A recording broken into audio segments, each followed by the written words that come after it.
I'm telling you, you can, when you get to a certain point where the people love you and who you are, you can give them the positive now. Now you can. And I encourage the artists and rappers to do that, because the other side of this is you have a satanic hand involved in the music industry that continues to benefit off of that. And that is also a fact too. See, two things can be true at the same time. One, you know damn well you don't need to push that anymore as the artist. And two, you have people benefiting off of that, you pushing it.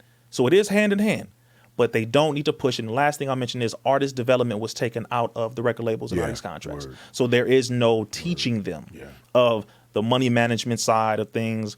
You know, what does going platinum mean, handling their credit, handling, you know, the distribution. They're not taught that. They're just used to enslave and ensnare the people into this satanic push of things. And that's why the conscious artists are put in the back. The conscious artists who inspire the education, upliftment, all that. And the bars be dope. I'm not talking about the corny ones. Right, sure, yeah. A lot of us, you know, educational, but just like you got to catch the beat, bro. You on the 2 and 4, you got to be on the 5 and 6. But positivity isn't always corny. It doesn't have to be. It's not. Corny. Yeah. We got some. We have some of the dopest artists who can go bar for bar with some of the top people and demolish them. It's not a divisive thing. It's a educational thing. That has to be put back at the top, but it's up to us to do that.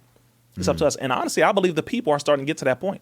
People are not even interested anymore like they used to be. Yeah. Just the drugs and the this and the bees and the hoes. And people really get tired of it. Yeah. They really are. Like genuinely, even this younger generation, like, okay, like what else now? Booties in my face, alcohol's in my face, weed, lean. All right, cool. Guess what's happening? I'm doing that in real life. What happened? I got STDs, 5 baby mamas. I'm broke. Okay, I listen to you. My life is effed up. Put on something different. That's what's happening now. Because the reality of what you're doing up there is hitting us down here, and y'all not the waste management engineers. You ain't cleaning up the garbage. We are. And the people don't like what you feed them no more. So people are now throwing this up because they've been so impacted with this mental funk and bad nutrition intellectually and mentally. People are not with it no more like they used to be. So shout out to the conscious artists. Shout out to the artists who just do whatever you're doing, but get educated. Knowledge makes a man unfit to be a slave and woman unfit to be a slave. Don't be a slave anymore to what you think the people want. Give them what they need. Word. And I need to also take a moment to acknowledge a lot of the people.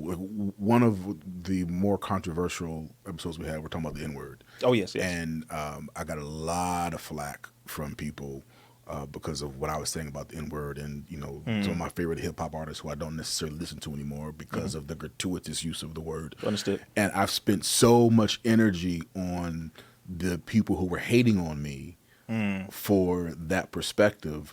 And I have to do better. And I want to say thank you to the people who rocked with me and supported me. And actually were very vocal about how much they agreed with that perspective. Because you know how often we will spend more time on the negative. Of course. You know, we can be in a room with 10 people and the one person over there who is negative, we spend more time on them. Yeah, it takes away from Hey, we love that you joined us on Not All Hood with Malcolm Jamal Warner. If you want to join the conversation, which we know you do, make sure to like, comment, and subscribe.